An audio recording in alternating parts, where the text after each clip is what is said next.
ಗೆಳೆಯರೇ, ಇವತ್ತು ನಾವು ಎಸ್ ಬಿ ಐನ ಒಂದು ಇಂಟರ್ನೆಟ್ ಬ್ಯಾಂಕಿಂಗ್ನ ಪಾಸ್ವರ್ಡ್ ಎಕ್ಸ್ಪೈರ್ ಆಗಿದ್ರೆ ಅಥವಾ ನಾವು ಲಾಗಿನ್ ಮಾಡ್ತಿರ್ಬೇಕಾದ್ರೆ ಪಾಸ್ವರ್ಡ್ ಎಕ್ಸ್ಪೈರ್ಡ್ ಅಂತ ಬಂದರೆ ಯಾವ ರೀತಿ ನಾವು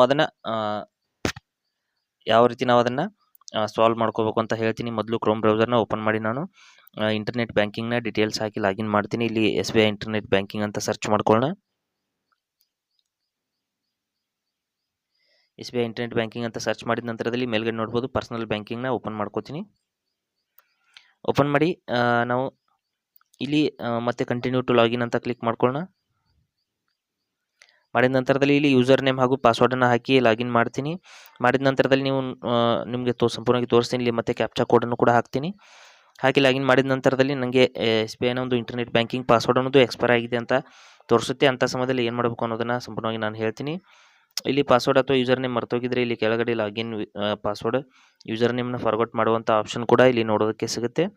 ಇಲ್ಲಿ ನಾನು ಯೂಸರ್ ನೇಮ್ ಹಾಗೂ ಪಾಸ್ವರ್ಡನ್ನು ಹಾಕಿ ಕ್ಯಾಪ್ಚಾ ಕೋಡನ್ನು ಹಾಕಿ ಲಾಗಿನ್ ಮಾಡ್ತೀನಿ.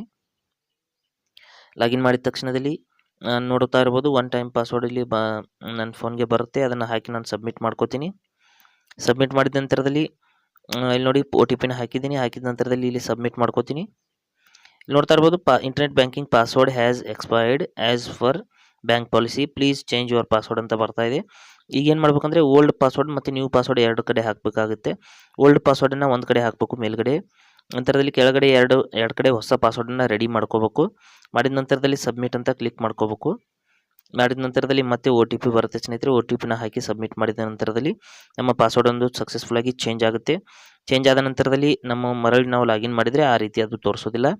ಅಂದರೆ ನೀವು ಹೊಸ ಪಾಸ್ವರ್ಡ್ನು ಕೂಡ ಯಾವ ರೀತಿ ಕ್ರಿಯೇಟ್ ಮಾಡ್ಕೋಬೇಕು ಅನ್ನೋದನ್ನು ಹೇಳ್ತೀನಿ. ನಿಮ್ಮ capital letters, small letters, numbers, ಆಮೇಲೆ ಸಿಂಬಾಲ್ಸು ಎಲ್ಲವನ್ನು ಕೂಡ ಮಿಕ್ಸ್ ಮಾಡಿ 8 ರಿಂದ 10 ಅಂಕೆಗಳ ಒಂದು ಪಾಸ್ವರ್ಡನ್ನು ರೆಡಿ ಮಾಡಬೇಕಾಗುತ್ತೆ. ಈ ರೀತಿ ನೋಡ್ಬೋದು ನಮ್ಮ ಪಾಸ್ವರ್ಡ್ ಅನ್ನೋದು ಸಂಪೂರ್ಣವಾಗಿ ಚೇಂಜ್ ಆಗಿದೆ. ಇನ್ಮೇಲೆ ನೀವು ಈಸಿಯಾಗಿ ಲಾಗಿನ್ ಮಾಡಿಬಿಟ್ಟು ಅದನ್ನು ಸಂಪೂರ್ಣವಾಗಿ ನಿಮ್ಮ ಒಂದು ಇಂಟರ್ನೆಟ್ ಬ್ಯಾಂಕಿಂಗ್ನ ಯೂಸ್ ಮಾಡ್ಕೋಬಹುದು.